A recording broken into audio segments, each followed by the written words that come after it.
So we haven't started our event yet. We are still waiting for folks to come in, and feel free to chat in the chat box. And really, and today we will have not only artists but also the chef here. I hope you guys already prepared, like tried the recipe, and just share how it's going in the chat box.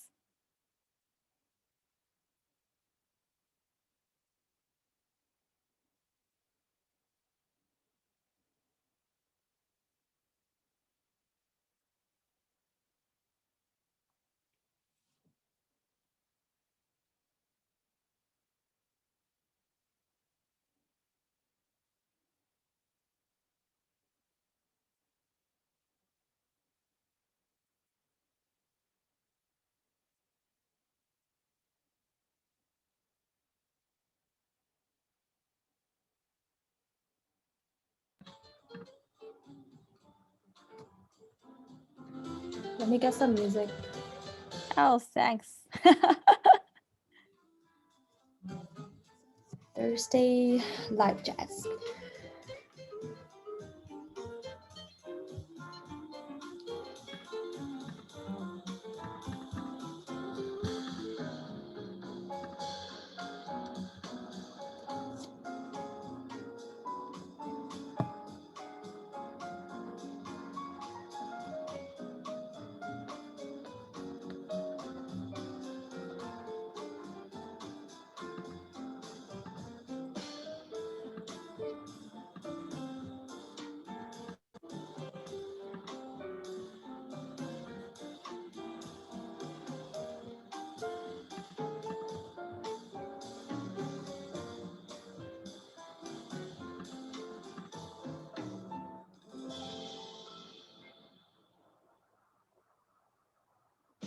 Okay, I think people will start continue coming in. Shall we get started?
Okay. Yeah. All right, let's get started. And yeah, I think people are still coming in. And first of all, I really want to welcome everyone to join this lovely event this evening. I'm Patty Pan. I'm the CEO and founder of RevArt. And RevArt is a global platform connecting artists with the audience, with the brands. And this is a very exciting event for us as well, because we always, first of all, we have three amazing artists here today to present concept of creating beyond the canvas. And we also have Chef Phoebe together with us and create a very special recipe. And I hope you guys already received that 2 days earlier and have tried that. So I also want to thank for our co-host Amelia and Virginia New York Club, and I will hand over to her to give a brief introduction. Thanks, Patty. I am so excited for tonight. My name is Amelia Wald. I'm the Executive Director of the Virginia Club of New York, and we service the UVA alumni throughout the NYC community. And now we get to serve UVA alumni all over the world thanks to the virtual landscape. So grateful for some silver linings that came out of 2020 and have continued into 2021. It has been so wonderful working with the RevArt team, with all of their artists, and with Phoebe. I had a blast creating all of these recipes. If you did try out Phoebe's recipes, we would love if you tagged the Virginia Club at Virginia Club alongside RevArt and Phoebe's bar, Lois Bar, because we would love to repost your pictures of your beautiful food. If you need a demonstration, you can check out our IGTV. But we are so excited to serve UVA alumni, serve friends and fans of UVA as well. And thank you so much, Patty, for initiating this event. It has been a dream working with all you women, and we are so excited to be here. Yeah, thank you, Amelia. And so now I would really want to welcome and kind of applause three outstanding artists we have. And so I always love art, and but when I met with Alexandra, Renee, and Usha, they still kind of blow off my mind because they're not kind of traditional painting only with their brushes. They have their own techniques. For Alexandra, she paints with paper, which is very special and very fragile materials. And for Renee, she paints more with the instant and those kind of little moments in her life. And for Usha, she plays with air. And I will not spoil like too much. I do want to leave more time actually for them to introduce their artwork and art creation, the stories behind. And I also want to thank Phoebe and introduce Phoebe a little bit here. So she is originally from the Cleveland, and so she came to the New York and completed a master's in food studies at NYU, and she is the she has a bar and called Lois there in New York, and now I will hand over to her to say hi to everyone. Hi, everyone. Just to pick up where Patty left off, my name is Phoebe. I'm a chef. I'm originally from Cleveland, where I am currently, but I co-own a bar called Lois in New York. So any of you New York alums out there, we're located in the East Village. We're currently closed because of COVID, but we hope to reopen in the springtime with outdoor seating. And, you know, it's been such a pleasure to work with all of these artists, and I can't wait to tell you guys a little bit more about each of the dishes as they come up. Cool. Thanks, Phoebe. So today we will go with each artist and looking into their studio and their secrets of art creation. And first off, let me present Alexandra Chiou. Alex is our UVA alumni artwork.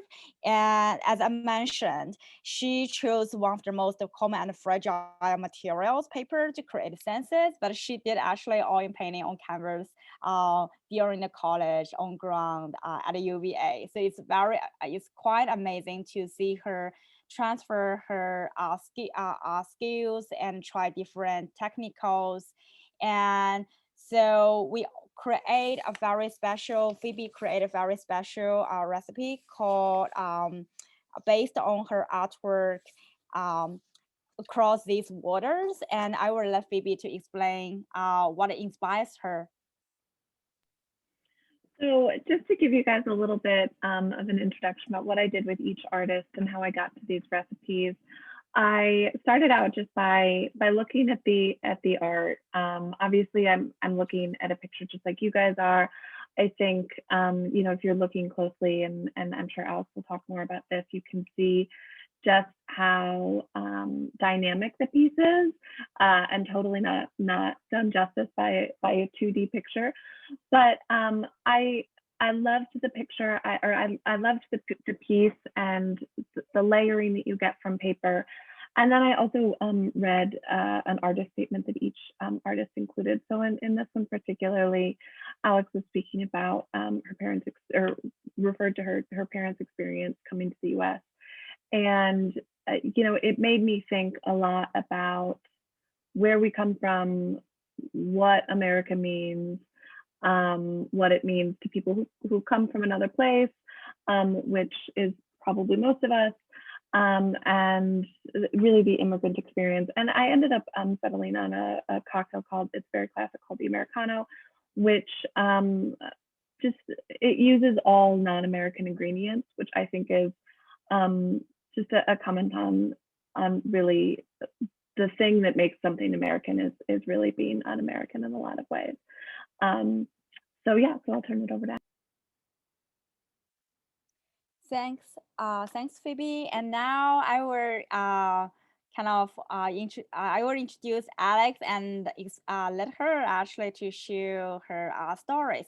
And by the way, guys, you can always chat in the chat box and leave messages or questions. And we do have the Q&A session in the end.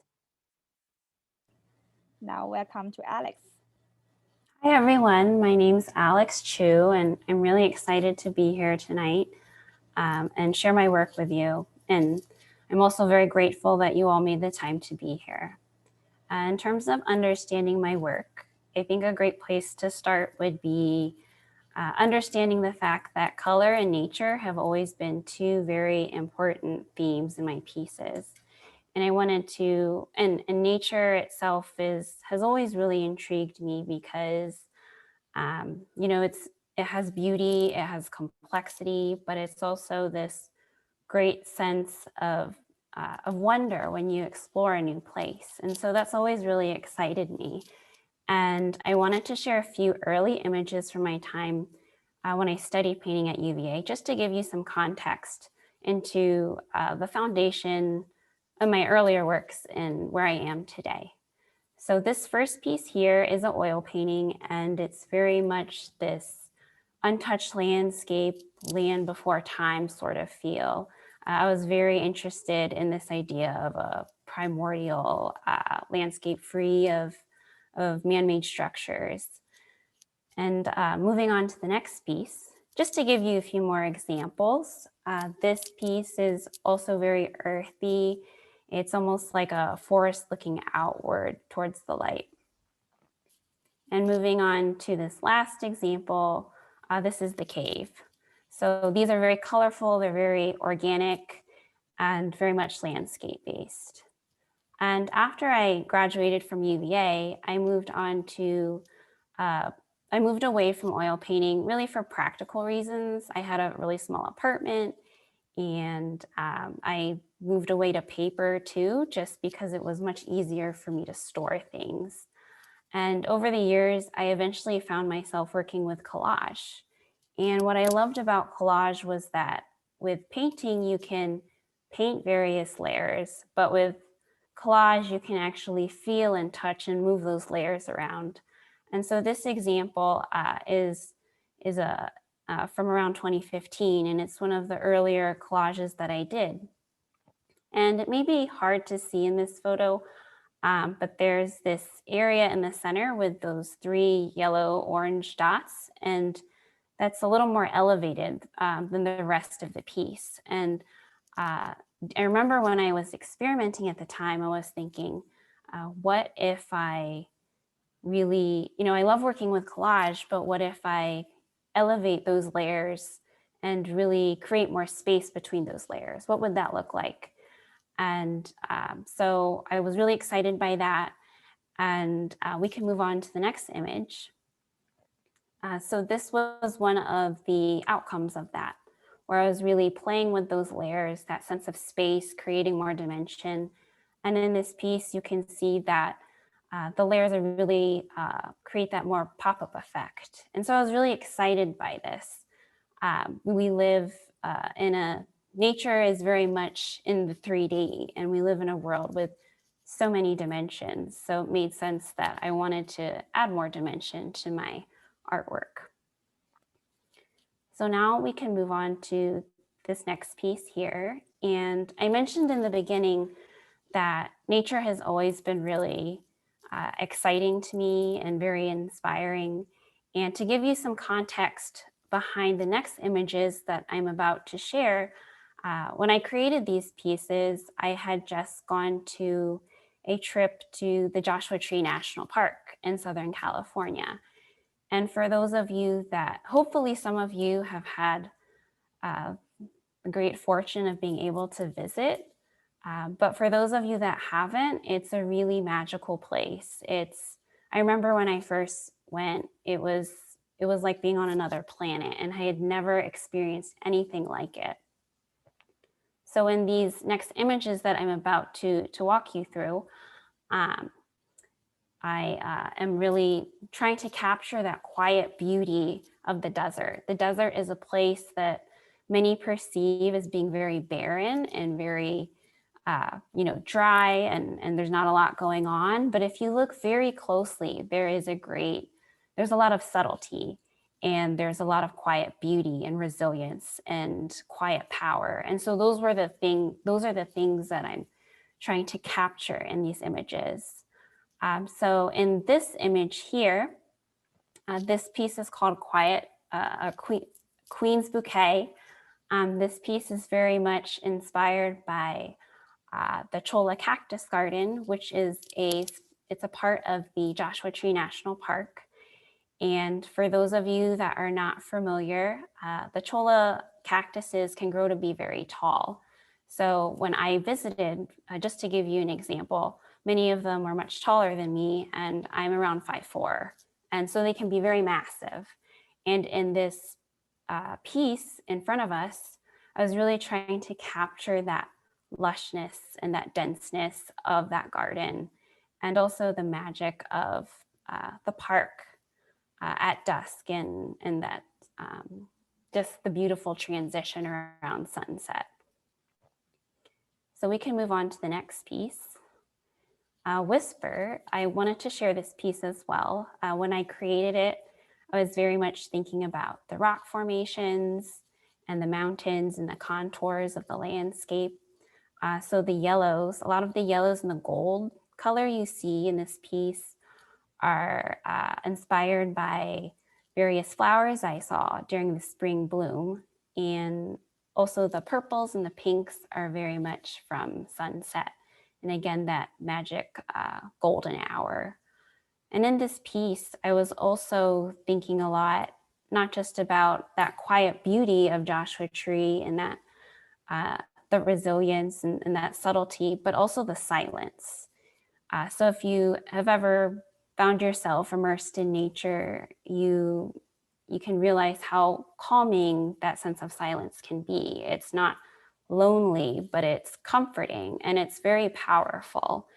And so that's really what I was thinking about as I created this piece, that desert hum that I was immersed in and surrounded by when I was remembering my times in Joshua Tree. And so that's why the title itself is Whisper. It's a reference to that silence. And moving on to the next image that I'd like to share. During this piece, when I was creating this piece, I was thinking a lot about how the landscape has evolved. So how Joshua Tree has seen many changes, and there are many parts of it that are visible today, but were once underground. So I was thinking a lot about evolution, transformation. If we could speak to the land, what stories would it share with us, and what histories, would it be able to share with us? And that got me thinking a lot about the parallels that we as individuals share with the landscape. That we individuals share with the landscape is we have many life experiences that make us who we are. So again, getting at this idea of transformation and cycles and journeys. And so that was really exciting to me, and is a good segue into the next image that I'm about to share with you. So this piece here is called A State of Becoming, and it's very much about this act of creation and something coming into being. It's very much reminiscent of some type of map or a type of galaxy. and there's a lot of movement. And as I was creating this piece, I was thinking a lot about journeys and also the horizon line. So the horizon line as a symbol of hope and possibility and new beginnings, and seeing those signs everywhere in nature, and also thinking about our own personal journeys. And as Phoebe mentioned earlier, one of my pieces, I talked about my parents' journey to the United States. So just thinking about all those pieces of my experience and also my family's history, coupled with nature. And really, you may notice also in this bottom corner, there's lots of textures in this abstract versus, some of the images are more concrete and opaque, and then some parts of the piece are a little more abstract and translucent. And I was thinking a lot about this voyage into the unknown, that having that faith in spite of uncertainty in an unknown future. So that translucent paper is kind of like a symbol of the unknown and looking ahead, but also being positive and in the face of uncertainty. So moving on to the next image. This piece is similar to the one before it. It's very much about hope and possibility and new beginnings. There is a sense of movement to it. It's a little chaotic, but in a good way. When I was creating it, I was thinking very much about this idea of good things brewing underneath the surface and good things coming together, almost as if the universe is working to help you behind the scenes. So remaining positive and having faith is really what this piece is about. And now we can move on to the next piece here. And I wanted to share two images from 2020, which was a really challenging year for all of us on many levels due to the pandemic. And I think for me personally, one small silver lining was really thinking about how, in spite of everything that's going on, really appreciating what I have in this moment and just recognizing how fleeting things can be and how fast time can pass by. And so I was thinking a lot about these ideas of impermanence and mortality and time, as well as I created these pieces. So you'll still see this sense of hope, but also thinking about a lot of these other issues. So when I created this piece in front of us, Lotus Awakening, it's very much about that. It's about having hope and faith in spite of uncertainty and in spite of an unknown future. And then I want to move on to the last piece that I'd like to share with you today. So this image here is called Emerald Pool. And when I created it, I was very much thinking about how in nature we see life and death side by side, but we also see a lot of hope and we see a lot of beauty. And as I was creating this work on paper, I was really thinking a lot about, just really cherishing what we have in this moment and really appreciating life as it is and celebrating life as we know it. And so I hope that you walk away from my work with this sense of peace, a sense of calm, and even in the face of uncertainty, just being at peace with that and also celebrating what we have now. And now that I've shared some images with you, I also want to touch a bit on my materials and process. So in terms of my materials, you'll see that I started as an oil painter, but moved towards paper. And I really love working with paper because it's a material that's very flexible, it's very bendable, it's a material that many perceive as being fragile, but it can also be very strong and sturdy. And typically when you hear of the word sculpture or sculptural or dimensional, you might think of metal or clay or some type of ceramics, but people don't typically think of paper. And so that really excites me. And it's something that I enjoy about working with paper.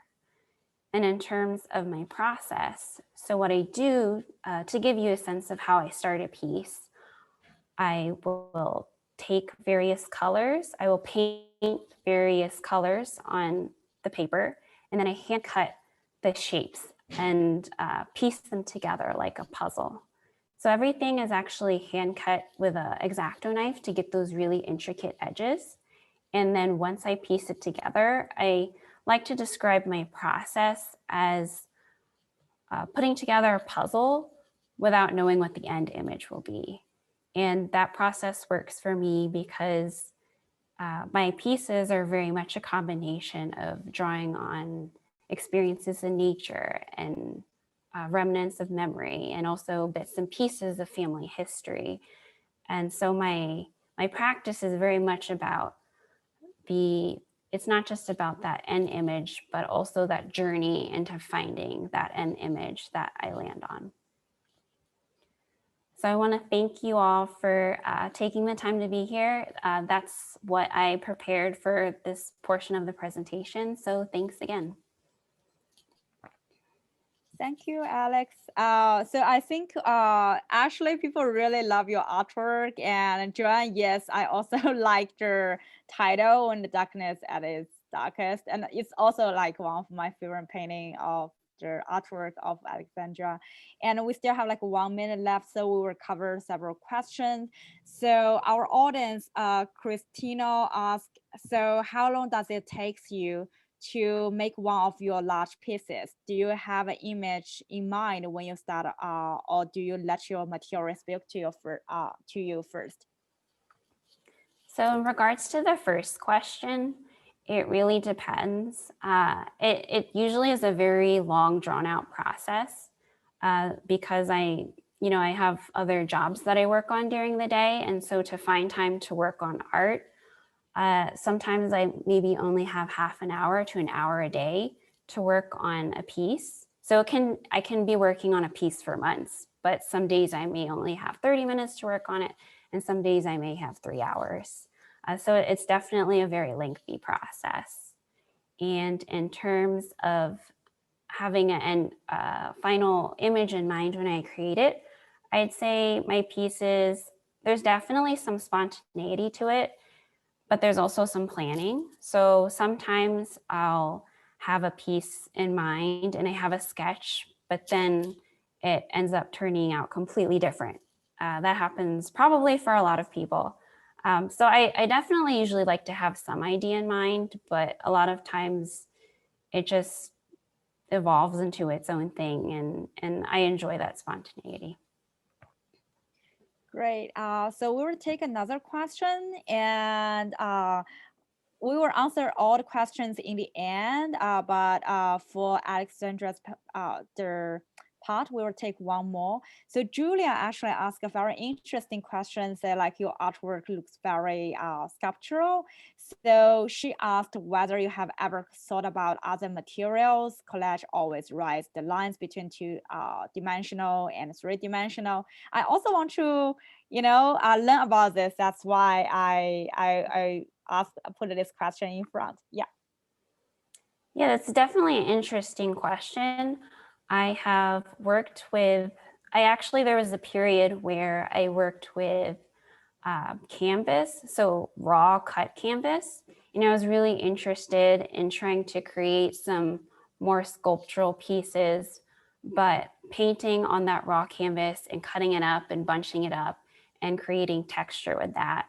And I ultimately returned to paper just because I felt that a lot of the intricate cuts that I can get with paper, I couldn't get in that same material. But it was definitely really important for me to try that and know that, to experiment and decide that for myself, that, okay, maybe this isn't quite working for me.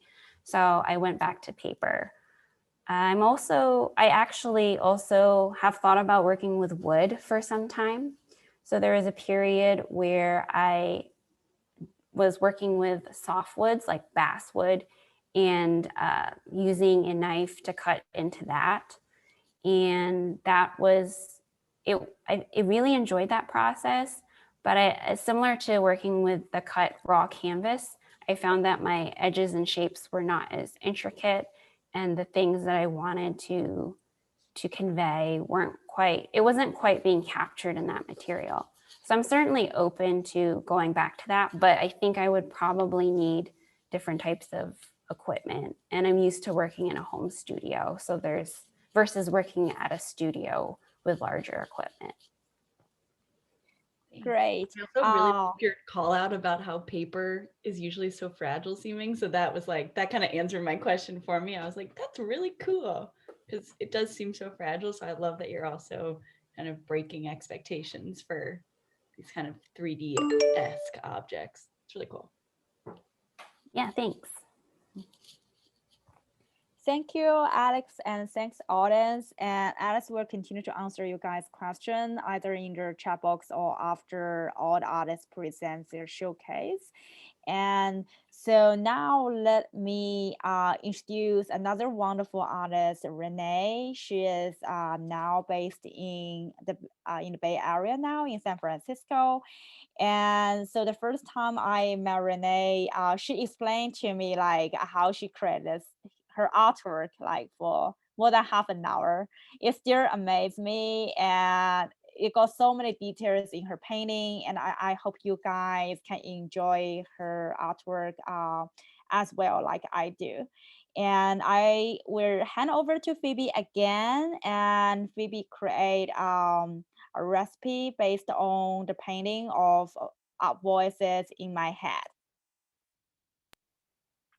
Yeah, so this is a citrus panzanella, which is kind of inspired by a more traditional Italian tomato and bread salad. But what I really got from Renee's artwork was a lot of really clear, bold lines, kind of versus some of the more delicate shapes coming together and being layered. And specifically in her artist statement, she spoke about kind of not really knowing when her artwork is done until it's done. And so I wanted to create a recipe that kind of mimicked that a little bit more physically than the first recipe. And also something that people at home could riff on, that they could, you can add a little bit more, you can subtract a little bit more, you can kind of have a little bit more, feel empowered to find your own edge, kind of just like Renee does. So I'll hand it on over. Thanks, Phoebe. And yeah, it's Amelia also mentioned at the beginning, it's also very, very tasty. So you guys better want to try that. And now let me hand over to Renee. Really looking forward to her introduction. And she's also in her studio now. Hi, thank you. Phoebe, your recipe looks amazing. I can't wait to make it because it's something that has the layers of flavor and textures that, I mean, in the visual art world, if we could taste what we eat or what we make, that would be a really different experience. And so first, I just want to thank you all for being here and welcome you to my studio, which is such a huge part of my process. And I actually am in the Mission District in San Francisco, which it happens to be an amazing, beautiful day today. It's very sunny. And so what I'm going to do is first show you a little bit where I work, and then I'll go into my process and the materials that I use. So bear with me while I kind of walk around and guide you through. So my studio is a gallery and studio space. So this is where we're in the gallery, and in here, I currently I've hung all my work in here at the moment, but I share the space with other artists that come in, and then through a doorway in here is my studio, and this is where I make everything. It's my sanctuary, but as you see, it also looks outside, and I have access through the windows to the public all the time, and people who come in, I never know who's going to come through the door. And it sort of embraces the open studio concept of just sharing the process with the results of the process. And for me, that's a big part of it. And being able to share the different phases and layers that go into things is also really exciting because I work in lots of different materials. So I'm going to attempt to show you my things. So I'm going to switch the camera around and show you some things that are really important for me. So everything starts in a drawing.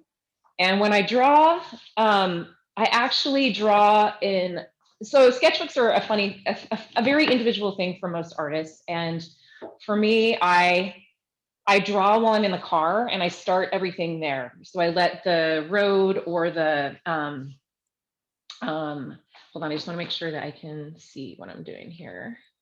Okay, oh, technology. So if you can see this, this is just a squiggly line. And what this is basically the road and my body moving and creating a foundation of marks that, you know, sometimes they're whatever, they're just lines. And over time I go in and I work into those lines and those like little places that have just little details. And those are like a bump in the road affects you and it pushes your body, which pushes the pen, which makes the mark. And there's something about documenting that moment, which we, you know, our lives are filled with those moments. And so I like to just kind of use mark making to sort of, I don't know, be present. And so then with time, I will go through and I will start to just really push those lines into more detail. And I like to connect spaces and kind of just keep going. I do doodle incessantly. And what I'll do from the doodles is create, so this is pretty much like a finished drawing. And so what I'll do is I'll take a detail of this drawing. And one of the things that I try to do is take a lot of these types of drawings and a little detail of it and populate that onto a surface and create a whole new drawing that's far more complex and layered and see where it goes. So from this, I will create a transparency, which is, this is a transparency of the line. And from that, I create a silk screen. And I use screen printing to begin with because screen print ink is permanent and it's strong. And no matter what I do to the surface after I print, the lines will always be there. And I can add lots of colors and more lines, but the beginning lines will always be permanent and steadfast. And from that, I just build from it. So in the process of screen printing, you take a transparency and you take a silk screen. This is silk, but it's covered in a photo emulsion, which is light sensitive. Let's photo emulsion. Lay the transparency on this and expose it to light. And what it will do is burn away the exposure, the emulsion, sorry, and you will get a place on the screen where you can actually push ink through that space. So it transfers the line to whatever you put it on. And screen printing is like a very traditional and very well-used printmaking technique that you see in t-shirts and lots of kinds of printing and in commercial uses. But in art, it's a great way to transfer something to make something bigger. So once the lines are, once I have my silk screens, I then proceed to do all kinds of other things to the surface with color and stenciling. And I'm gonna flip back around here. And so what ends up happening is I get this kind of crazy multi-layered situation. And what I like to do is create chaos and then try to sort it out and make sense of it. And that's kind of how I, it's kind of my life. And so it's taken me many years to kind of figure out the processes that I like to use and then what new techniques I can bring into things to kind of keep pushing my inquiry forward. So most recently, screen printing is done on a flat surface. So I was given an opportunity to do some mural work. And in order to start my pieces, I had to figure out how to, I don't know, how to transfer like a doodle to something bigger on a wall. And I started playing around with stencils. So I use stencils also in my work, and they create almost a mask. They kind of mask off certain parts, and then they also sort of highlight certain parts. the more layers I go into it and the more stenciling, the more like intricacy that actually evolves. And so the piece I selected behind me here is Voices in My Head. And I have a short video. And the reason I showed you all these materials is that the video is a time lapse, and it's basically this piece in its making from beginning to end. So if you guys could play the video, I'll talk over it a little bit. There's no audio. I couldn't come up with any good songs. There were too many.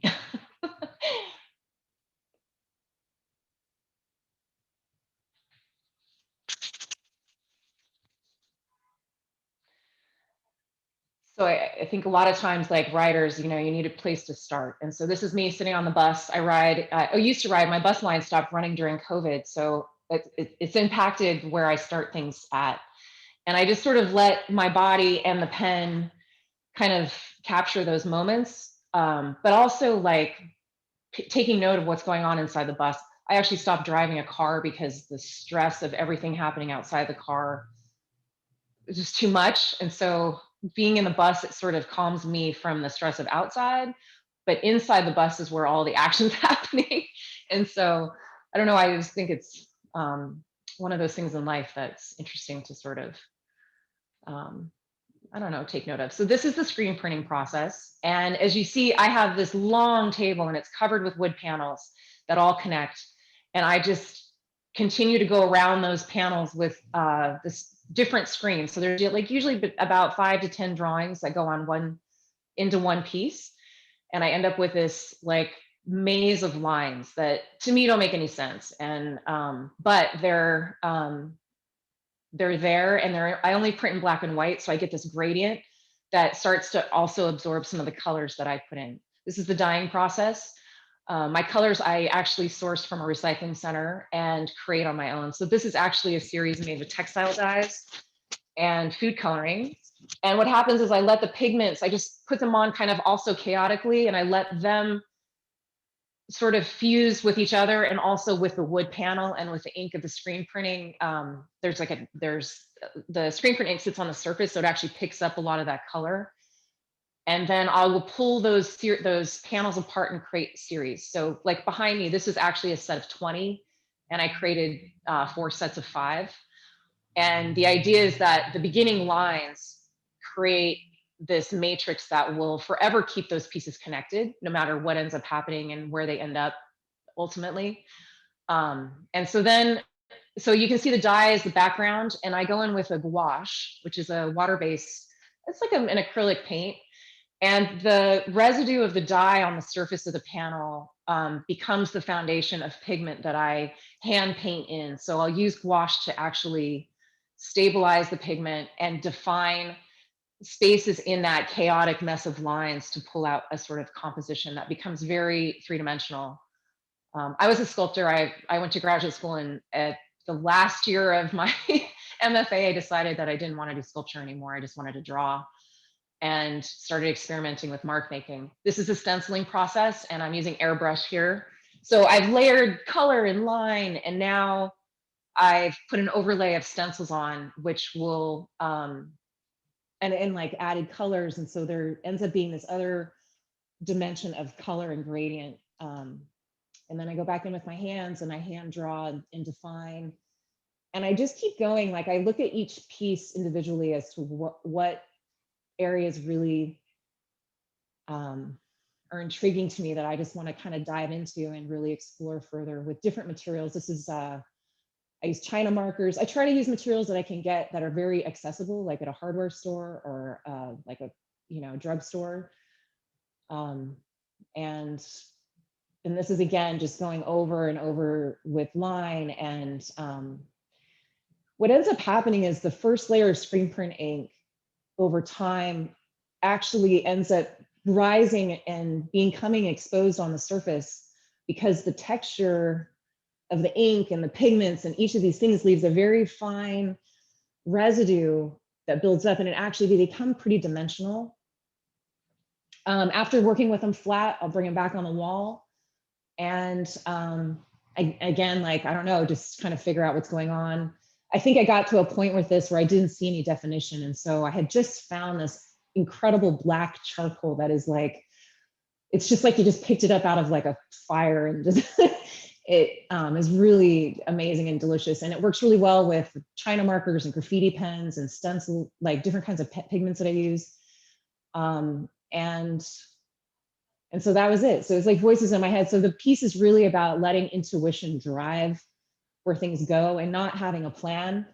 I think in life we have we have to plan I am a mom, I have kids, I have chaos everywhere. So I feel like everything is planned and it's organized. And I don't know, I love that place of trying to sort of disseminate where, I don't know, where I feel comfortable. And I love making art. I love finding new ways to bring things together and the challenges of it. I never studied printmaking, so I've learned it all on my own. And I also try to like not abide by the rules of traditional processes and try to see where things will end up if I create my own boundaries and my own set of parameters to work within.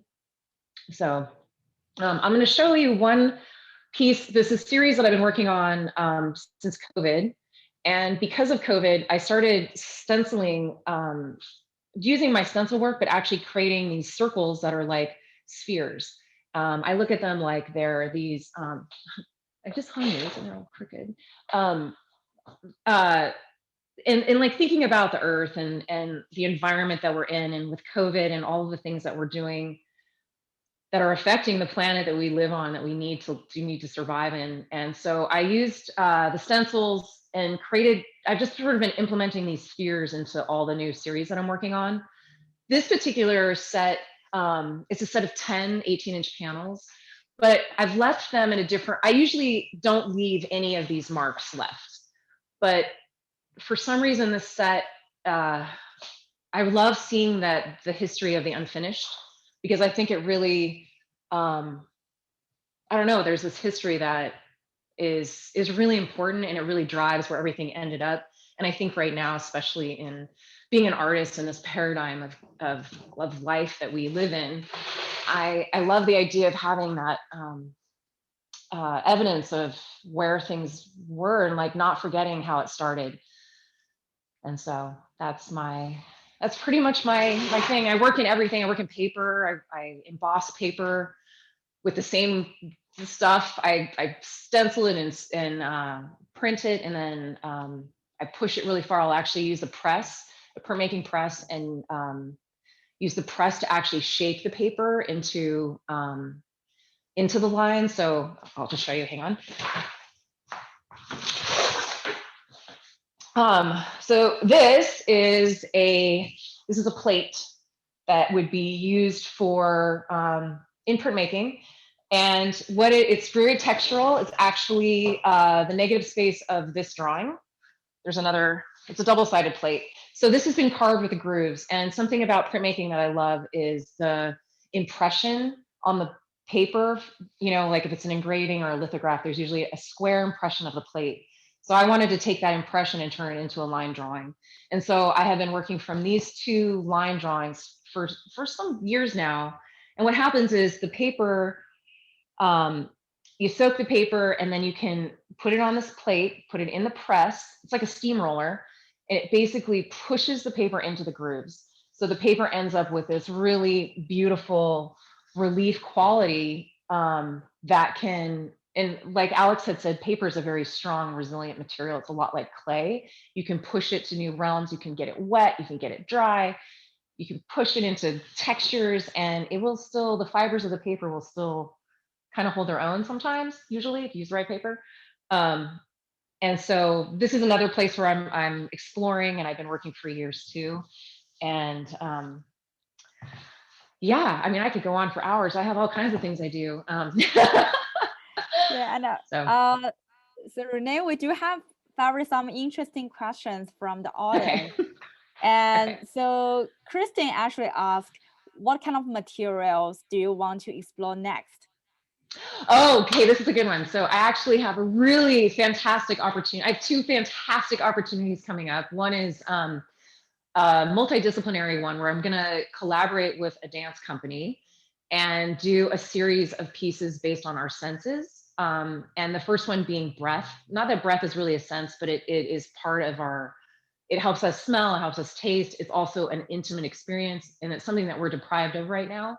And so I want to use the senses as a foundation to inspire movement artists to actually make work about that. And then I will do a line drawing and tracing their bodies through space and time. So a contour and line drawing where I will follow them in their journey, exploring those senses, and then I'll figure out a way to kind of translate into some sort of video projection. I don't know, like it's kind of still in its evolution. So that's happening. And then I have an opportunity to take some of my drawings and working with a musician who's building an amazing home with a home like performance theater, and has asked to do, I'm going to do a drawing of a song that he created. And so it's a line drawing of a song that he made for his wife. And I'm going to turn that drawing into some architectural elements throughout the space. So it'll ultimately end up in a curtain, but from the curtain, like some of the layers will be like a banister for a railing that's going up. Some will be for the curtain pocket, another relief piece on the wall. So I'm like looking at like bigger, I really want to get more into more environmental, architectural, like bigger projects. I don't want to go beyond what I can reach with my hands. You know, I want to really be, I just want to do bigger things. I don't know.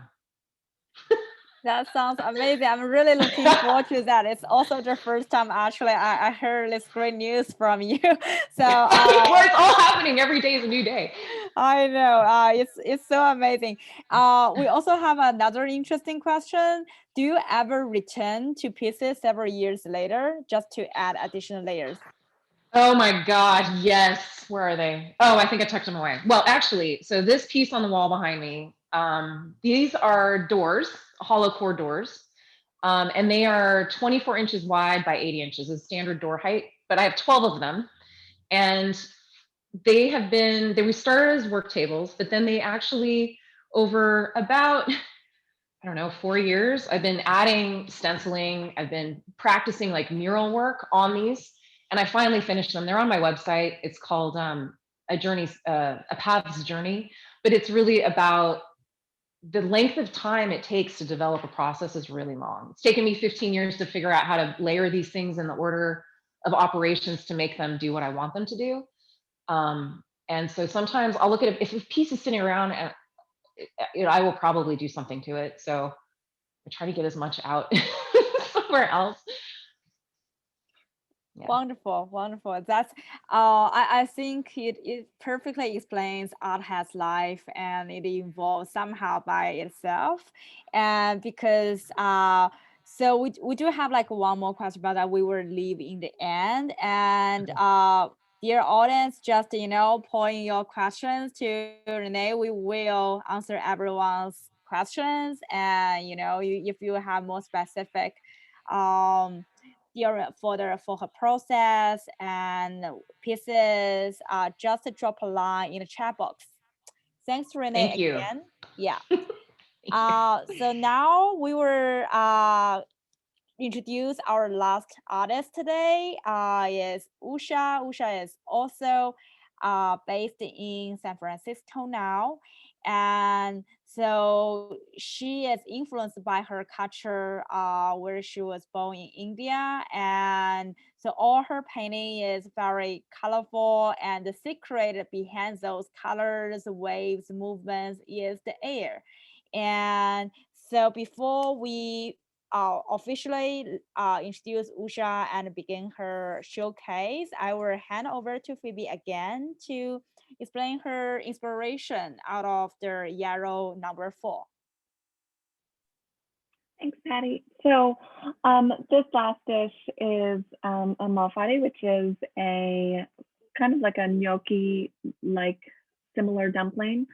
But it's made with ricotta and it's really, really airy. And when I looked at Usha's work, I definitely got that feeling of lightness, kind of cloudiness, and the layering, and it really elicited for me an experience with the natural world. And it's January, February, it is very difficult to tap in. I mean, those of you in California, it's a different story, but you know, it's hard to create a food experience that really relies on natural fresh things in the middle of winter. So I thought of these malfatti, and again, kind of cloudy, airy. I love the richness of the colors that come from both the food and Usha's work. And so I'll turn it over to Usha. Thank you.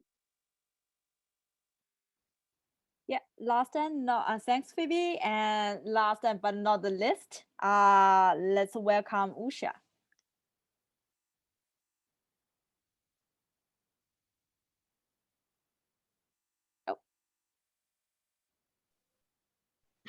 Hi, everyone. Thanks for coming.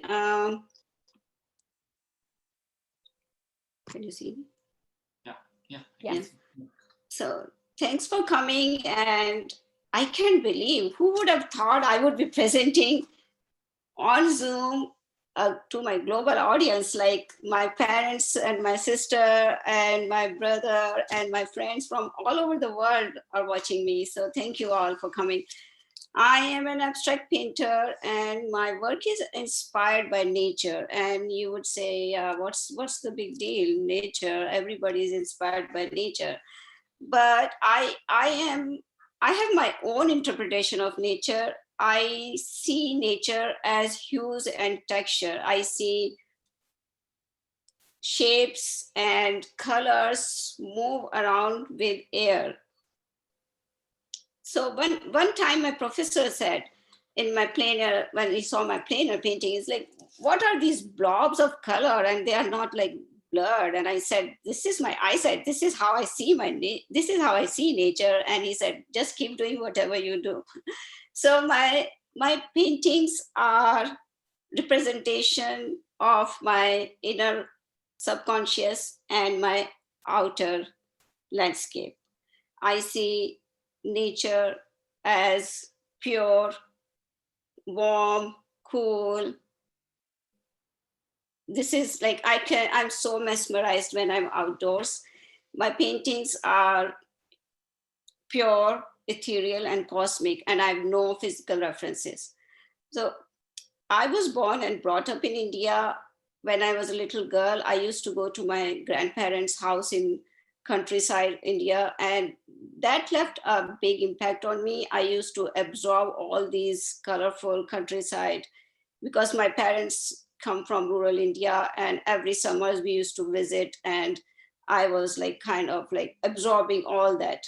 So fast forward 25 years ago, I moved to United States, and I felt quite disoriented and out of place. And that's when I took sanctuary in nature. I said, I felt like kind of sense of belonging when I'm outside, where I felt like non-judgmental space when I'm outside. And I could spend hours and hours sitting there just observing how the colors and lights, there's a constant movement in nature.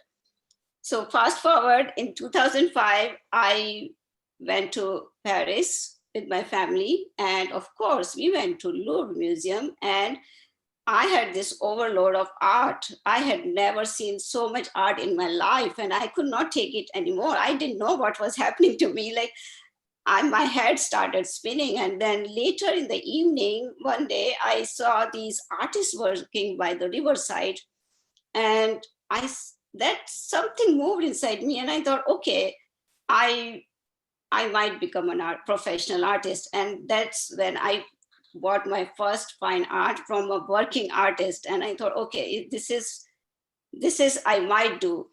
So came back, I forgot about the whole experience, and I just was happy taking care of my family. And so fast forward again, it's like 2010, around 2010, my older son was about to go to college. And as a responsible mom, I kept like researching colleges and showing him incessantly telling him, go to this college, do this and do that. And then one day he said, Mom, enough, you go to college, leave me alone. And that's when I said, okay, that's a great idea. I'm going to go to college. And how about art college? And by all that time, I was thinking like artists are born talented. You can learn art. It's like you need to have a talent. But I went to art college, and this is how my artistic journey started. I went to local college first.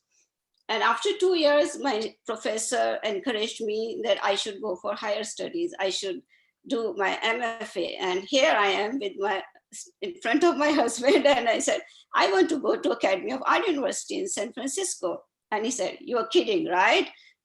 Our one son is already in college and you want to go to college, and we have 2 teenage boys. How am I going to even afford that? And then I said, you know what? Think of this way. Your wife is very, very sick and you need $65,000 to keep her well. And he said, okay, enough of drama, you're going to college. And this is how I got my admission. I got my entry to the graduate school. So in graduate school, it was not easy. It took me almost 5 years to graduate. And there were times when I thought, what have I gotten myself into? But since it was a commitment to myself, I kept going. So in between midpoint in graduate school, after like we are supposed to do a cohesive body of work and known as thesis. And for my thesis, I did like research all these artists and tried like more than 100 paintings and painting. And then that thing was working for me. Like during halfway to my thesis project, I was still like not very happy. It was like not me. I'm not connecting to my art. What am I doing wrong? Like what's happening? And then one day I thought like, okay, what happens when I go out to nature? And why not like I combine this, my love for nature and passion for art, and do something accordingly. So I said, okay, when I go outdoors, I feel this breath of fresh air. And then this air thing is stuck in my mind. And like one day at 10:30 in the night, I told my husband, I have an idea. I'm going to paint with air. Can you go and get me a can of air? And he's like, are you sure it's 10:30? I said, yeah, Walmart is still open. And he's like, okay, you are coming, right, with me? He said, I can't come. I am already in my pajamas. Please get me. And he's so sweet. He went and he got me a can of air. And at midnight, I was in my studio painting with air. Initially, the air would go everywhere. It was the process. It took me a while to control air, but I did get what I wanted, because I wanted this movement of like these shapes and light and shadows and warmth and coolness all in one place. And the harmony, I see this harmony, design and composition in nature. I wanted all that effects in my paintings, and that was quite a challenge, but I did manage. And I would show you something. Okay, I will let you know first a fun fact about me. So when I go to my studio, not many people know that I take 15 to 20 minutes nap before I go to my studio. So this is because I declutter my mind and go in my studio without any reference, without any to-do list or without anything, just with clean mind. I go to my studio and I sometimes sit there and stare at my blank canvas or like blank board for time. And this got so difficult when the pandemic happened and my husband was working home, and he would come and he'll see me like 11 o'clock taking a nap, and he would like, are you okay? I hope you don't have a fever. Or something like it got difficult for me how I worked to explain to him. But yeah, I adjusted to the new normal and started working, and he adjusted to my work schedules. And so I would show you my process a little bit. Can you please share? I can see myself.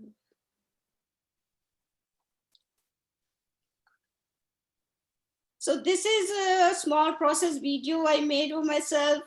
Initially, the board I have to prepare, which is very, very important for me, because the preparation, I put tape all the side. I do paint sometimes my sides, but I want them really clean. And because I paint in layers and layers of paint, I don't want them like to be all dripping on the sides. So the preparation makes me also know my substrate better. So if I'm handling the substrate, I know what size and how I'm going to do it. I gesso my canvas first, just because initial my layers are water-based, so the water, it prepares the surface. That's what I do. And then in between the gesso layers, I sand to make it smooth, my surface. And there comes then a few layers of acrylic paint. This time I have no premeditated, no plan. It's just like playing with paint and getting the canvas ready. It's like, I don't know if I told you before, I am a little scared of white canvas. So I just have to have this muddy, like some color on in the beginning. Then I do fill layers, or this is now I'm done like a couple of layers of oil paint over it. And then it's like, it just keeps building and building. I might even hide like the previous layers, but the history never hides. Like I like to show a little bit, and I call them reverberations of my memory, the initial layers, which shows from somewhere or initial. So I'll talk about the color palette I use. I work with a standard color palette because I go into this meditative state when I'm painting, and I don't want to have this chaotic painting. So I have this color palette already set out for me, but my paintings are quite spontaneous. And so later on, like when I'm painting, at least my colors are not chaotic, at least my colors are in harmony. So I say like my head, heart, and hands are in balance. That is when my painting or the magic happens. Because like when you see a painting, you see with your head, with your eyes, like the physical dimension, and then you go to that emotional level and you see with your heart, and then you go closer and then you see the technique. So I work with my head, heart, and hands together to have this pure magic happens. So this one, I did not worry about the color palette so much because this is for demonstration only. And I like to work alone. So my husband was taking a picture, and I don't like anybody when I'm working, or any like cameras when I'm working. So this is mostly for showing how my process is actually working. So this is, the first painting was with a handheld blower, and the second painting, this is with a leaf blower. So when I started painting big, and I did not know, I had to blast air. And one day my husband was at work, and I took his leaf blower and started painting, and he came home and he said, "What are you doing? Like, it's so heavy."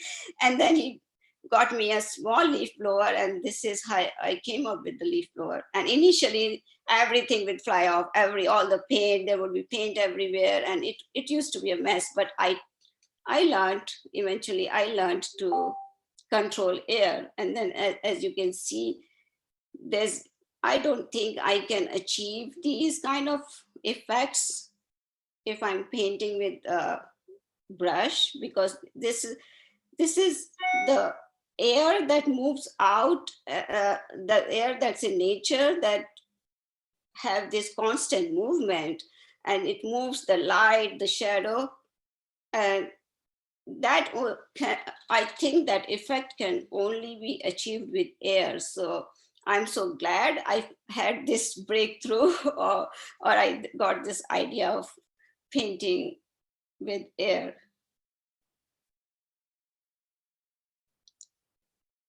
So I hope you enjoyed the process, and I would take, so get started again.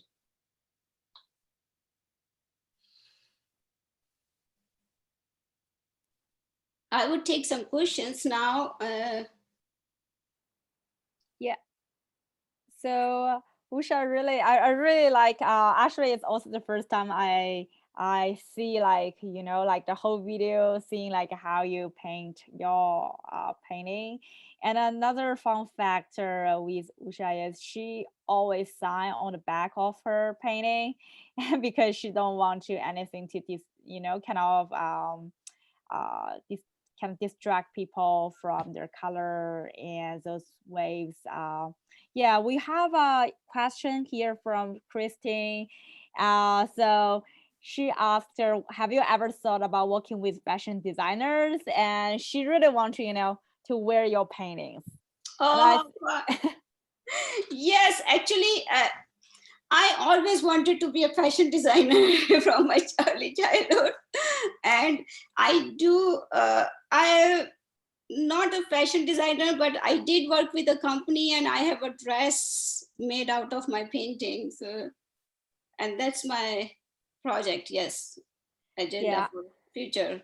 My work to be on my dresses and products. Yeah, so yeah, that's why also actually Usha is also collaborating with us. So because RevArt, our purpose is to connecting those awesome artists with different brands in different industries, like designers, fashion designers, interior designers, just to make art in different forms. And so I also have a question. Okay, because your last series actually you did during the COVID is become black and white. And Yes. could you kind of show us, tell the story behind that a little bit more? Yeah, so the black and white, the black and white work is my COVID result, because I couldn't go outside and all I did was like living with these minimal resources. So I said, okay, I'm a positive person. I'm not going to sit there and be sad. And then I thought, okay, I have to find silver lining. And then that gave me an idea of silver lining and then black and white. So I have learned that we don't need too many resources to fill colors in our life. We just need few resources. And I wanted to show that like how, like even with using few colors, I can create this magic of nature, like the silver lining. So this is how, Yeah, definitely. I loved her. yeah, there's one on the side. Yeah, definitely loved her series, and it looks like so different. And we also have very interesting question here is, do you ever close your eyes while you create? Actually, I don't close my eyes while create, but I do go into some meditation, some different zone. And so I do listen to music when I'm creating, and that music gives me a barrier from outside world. I think I don't even remember what music I was listening to. So I go into this meditative sense and I just forget what I was doing. So every time, you won't believe, every single time, whenever I go, next day I go and I see my work and I see, I did that. Or maybe I did that. Like, it's like sometimes I really love it, or sometimes I like, what did I do? So it's always like it is kind of, I told you, like my head, heart, and hands are in sync when I paint. So I go into different zone altogether, and I don't even know that that whether my eyes were closed or not. So one time, like someone asked me, saw my work and said, did you take any mind altering substance when you are painting? Because I feel that way. I said, no, maybe I get high when I'm painting. That's why I'm always like curious to, to understand the process behind artists, because it's really kind of amazing, like so spontaneous as well. Okay, thanks, Usha. And now we have like 10 minutes left for the whole event. So we will go through like the questions, and I do encourage the audience to drop any questions you have for the artist and also for the chef. And let me go back to some questions we just you guys dropped in the chat box. So Kate asked Alex, so she would like to know more about the black and white drawings in your early collage.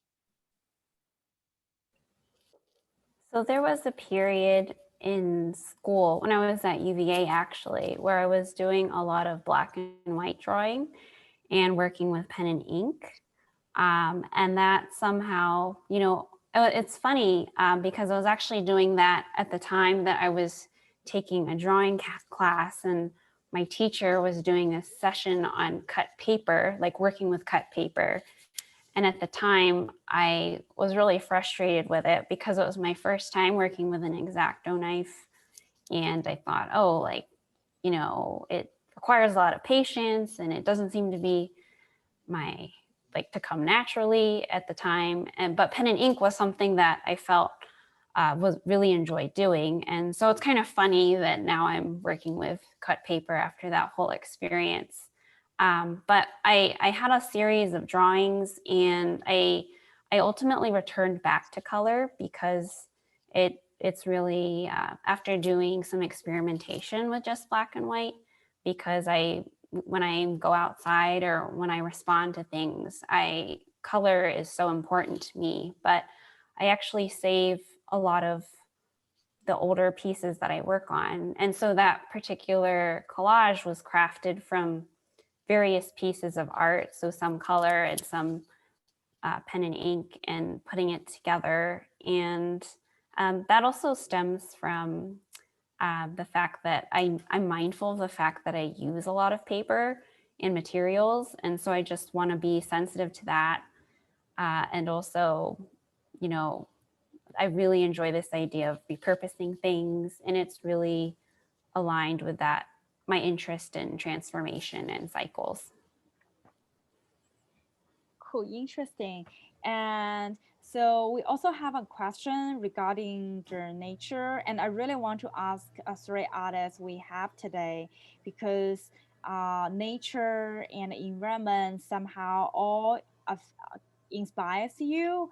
And so actually the original question from Hannah is, do you consider the source of your materials when you create your artwork? And so what's the role actually nature plays into that? So it's more about like question of you guys. So how you use, like, how do you think the relation between the nature and the materials? So I want to answer that. So nature and materials, yeah. So because like I see this movement, constant movement outside in nature, and my materials, like I work with oil paints and I treat them as watercolor because like I want to move the paint, like have these organic curvy shapes that only can be achieved by diluted water paints, oil paints. So I use solvents and in my oil paints and pour them and move them with air. So it's like, and I want the viewer to feel that same, that trigger the same joyful memories I have inside me that come out. I want my viewer to feel the same kind of feeling of nature, or like a happy place to see my work. So I think my work is like really connected with the qualities and the specialities of nature. Yeah, I can comment too. I think nature definitely feeds into my work in the patterns and definitely in the colors too. I think I'm outside all the time. I'm very much, I'm from the Northwest and I love rain and mold and moss and drippy gooey things and then just the decomposition in nature and how it, you know, things die but they grow into something new and there's this constant regeneration of life and sustainability. And I think we look to nature in our architecture and all of our machinery, and it definitely feeds my aesthetic for sure. It also, for me, when I think about my process and materials, it's something I try to be mindful of. So I think a challenge for me is finding paper that's thick enough to, because if it's too thin, sometimes the texture isn't quite what I want. But I'm definitely mindful, for instance, of thinking of, well, maybe I should be making my own paper, or maybe I should be thinking about using certain papers that might be more sustainable. So it's definitely something that I'm mindful of and trying to make a priority. And in the interim, right now, I mentioned this briefly earlier, but I understand that I use a lot. And so I actually save a lot. So in my studio space, you'll see that I have years worth of paper that I save.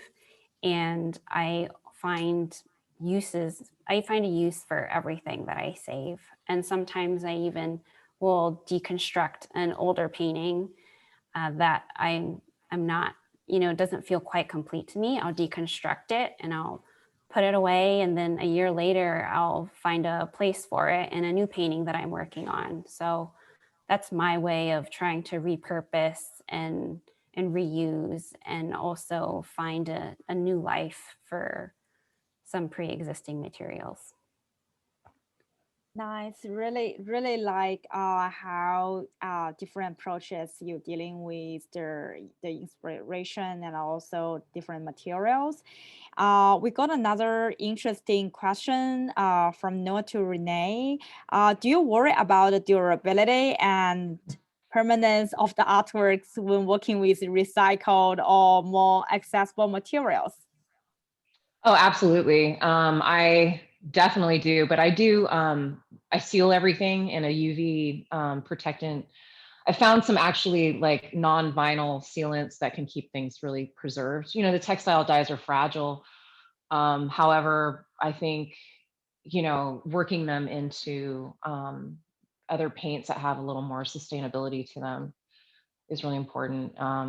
But yeah, I definitely, everything I do, I try to make sure that it's going to last, because I would hate for someone to invest in a piece of art and then have it fall apart. And, you know, the trick is that when I work with paper, that's the tricky one, because I want people to be able to touch the work. And I don't like things to be behind glass or behind a veil that they can't actually see it like really close up or even smell it. I used to be an encaustic artist, so that was also something that I would, I don't know. Yeah, yeah. So I keep it, I make sure things are going to last, maybe not forever, but at least for the lifetime of, hopefully. Lifetime of something. Definitely. I'm sure like yeah, it's and people love your scarf as well. So and okay, two more questions go with the techniques. And so one question for Alex, and people are interested in how do you actually attach the paper and what kind of glue you are using for your artwork.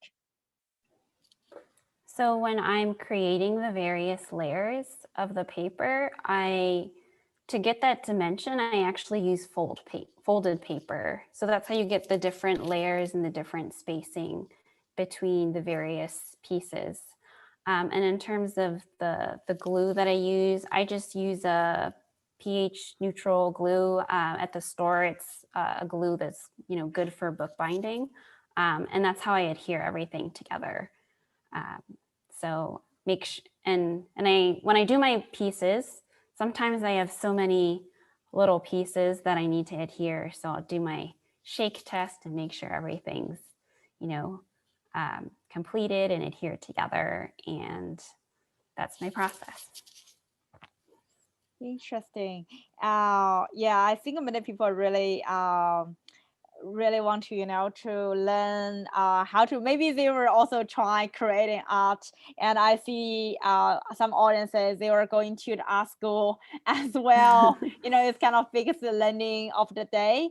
Another question for Renee is, I think that's a question from Patricia for you. She said, when your process is very free, and how do you know where to strip? Is there a constant pull to do more? Yes, sometimes I don't know where that line is and I cross it and then I end up putting it away for some time and then I come back to it. And it is a very fine balance. Yeah, I've ruined many pieces, but then I am able to, I don't throw things away. I also repurpose, and I think that sometimes things they're not ready to be done. And maybe I'm not in that place in life, or I haven't come upon that the right question to ask for that specific piece, because everything really reflects like whatever mind state I'm in. My mental health is all in my work. And so if I look at something and I don't like it, then I'll either put it away or I'll just keep pushing it, and then maybe it'll be okay. Oh, interesting. Yeah, so we're taking like 2 more questions because actually our event is already 7:30. And so one quick question for Usha is, how do you come up with your color set?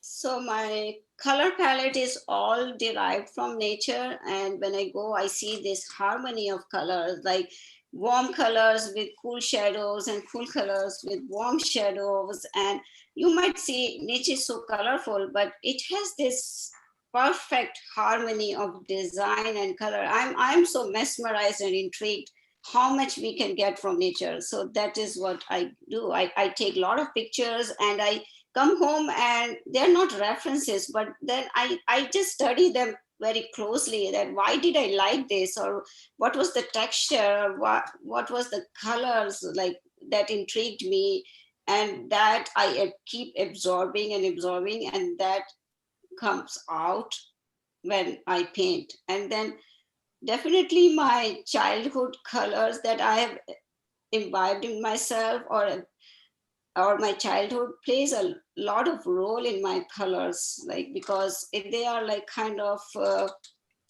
balance of my past and present. And that's what happens, because nature has been one grounding space, one standard place to go to, whether I was in India or in US or where I'm traveling. It is always have this kind of serene and peaceful place for me. So that's how I bring out my colors. Cool, interesting. So, okay, we are going to end today's event with our one last question. Is because Jay asked actually Alex about, have you ever thought about making your own paper? I think it's a very interesting question because apparently our audience is looking, a lot of creative, like future creative things from you guys, from our wonderful artists. And yeah, I will leave Alex to answer these questions first. Have you ever thought about making your own paper? Yes, I definitely have. And it's something I'm actually looking into currently. So it's in the very early stages, still doing research and thinking about how I would do that in my current space. But it's very much something I've thought about and hoping to do in the future. Cool. Yeah, I think that's kind of end our today's event. And as you realize, like artists, even for me, like, I mean, I talk with actually every month, but they always bring me surprise and do follow those artists and just interact with, ask questions. And we will leave their messages, and also you can also follow RevArt and also Virginia Club Instagram, so that you have more chances to know the stories behind those artwork. And thanks again for everyone attending this event, and thanks for our artist presenting today, and Virginia New York Club, and also our chef Phoebe. Good night. Enjoy the rest of your evening. Thank you. Thanks so much for the great night, everyone. Thank you. Bye. Thank you. Thank Bye. you. Thank you.